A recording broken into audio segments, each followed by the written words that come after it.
Isa na naman pong liham ang ating bibigyan ng katugunan dito sa ating programang Dear Kuya Boyet.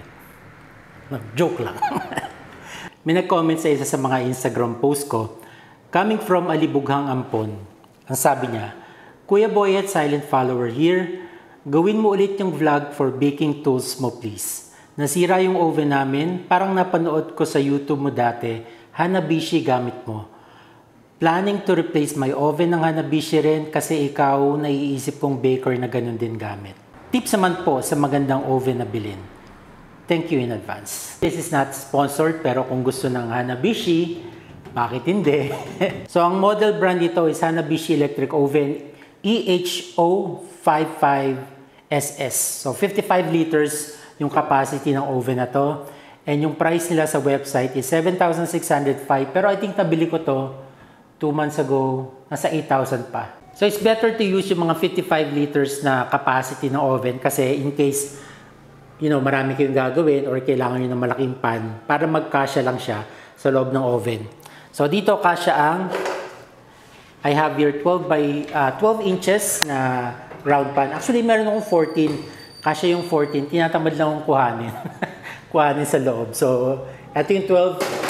Kasya siya.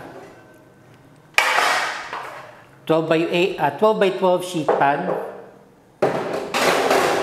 Kasya siya. I think 14 kasya pa. May space pa dito. Tapos, pag binili nyo siya, syempre meron siyang wire rack. Ayan. And then meron siyang baking tray. Ayan. Pero ginagawa ko sa baking tray, kasi pag nagbe-bake ako, let's say, cheesecake. So, ang gamit kong pan is 8 inch. Pag kasi dalawang 8 inch yung gagamitin ko, makikita nyo, nakatabingi yung isa. Tumatama dito sa parang wall nung baking tray. Ayan, nakasagad dito, and then dito, nakatabingi. So, ginagawa ko, pabaliktarin ko siya. Pasok natin. So, yung space dito, pwede pang ma-utilize.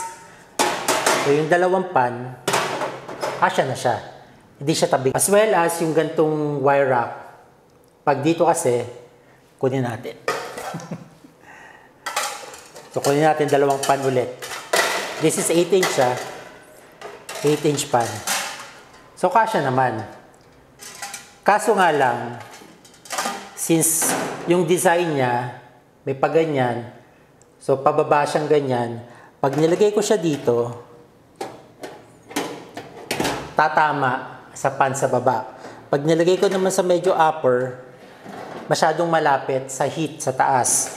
So, ginagawa ko, baliktad uli siya, then lalagay ko siya dito sa medyo lower, hindi na siya tatama sa 8 inch pan na nasa baba, as well as hindi siya ganun kalapit dito sa heat sa pan.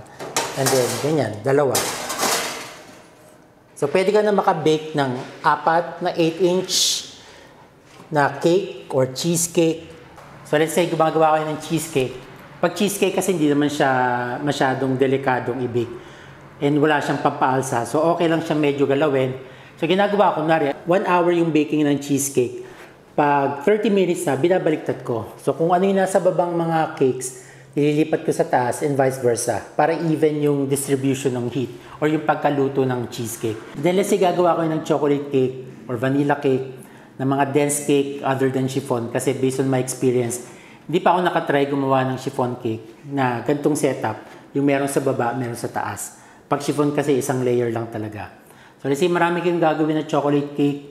Kailangan yung mag-bake ng 4 na pan. So, pwede rin yung meron sa baba, meron sa taas. Pero hindi yun siya pagbabaliktarin halfway through ng baking. Kasi delikado yun. Maaaring lumubog or mag-collapse yung cake kasi meron siyang pampaalsa or may baking soda, may baking powder. So, pag naalog siya or even natapik siya, maaaring ma-deflate yung cake nyo.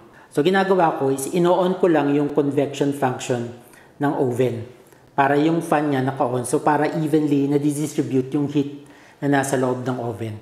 Pero not guaranteed na sabay silang mabibake pa rin. Kasi yung mga cakes na nasa taas, malapit siya sa heating rod. So may tendency talaga, unang nabibake talaga yung mga cakes na nasa taas. Pero let's say may pina-follow kayo na recipe and naka-indicate doon na yung baking time niya is only 40 minutes. Pero it's not guaranteed na after 40 minutes, bake na talaga siya. Kasi iba-iba talaga yung sumpong ng mga oven. Kaya it's very important na gumamit kayo ng toothpick test or barbecue. Ito, cake tester na bibili siya online para matest nyo yung danis ng cake. So let's say yung recipe na pina-follow nyo 40 minutes. After 40 minutes, i-test nyo, tusukin nyo sa gitna, sa gilid. Kapag smooth na siya, wala nang sumamang crumbs, okay na yung cake. Pag meron pang mga crumbs na sumama, paghatak nyo ng cake tester, hindi pa siya bake. So hayaan nyo muna. So which means may extension yung baking time. So kung nag-iisip na kayo na mag-start mag-bake, ayan. And also, kung gusto nyo gawin as a small business or pang racket-racket lang, ayan. Better to invest sa mga ganitong oven. Yung mga wala pang oven na, mga 55 liters pataas. Pag-start ako sa 55 liters kasi in the long run, pag lumago na yung small business nyo, mas kailangan nyo na mag-bake ng maraming cake. So, para magkasya yung mga pan na gagamitin nyo. Alright, so eto, binili ko lang siya for the aesthetic, para sa double wall. So, hindi naman kailangan ganito. May ibang model na 55 liters din sa much lower price.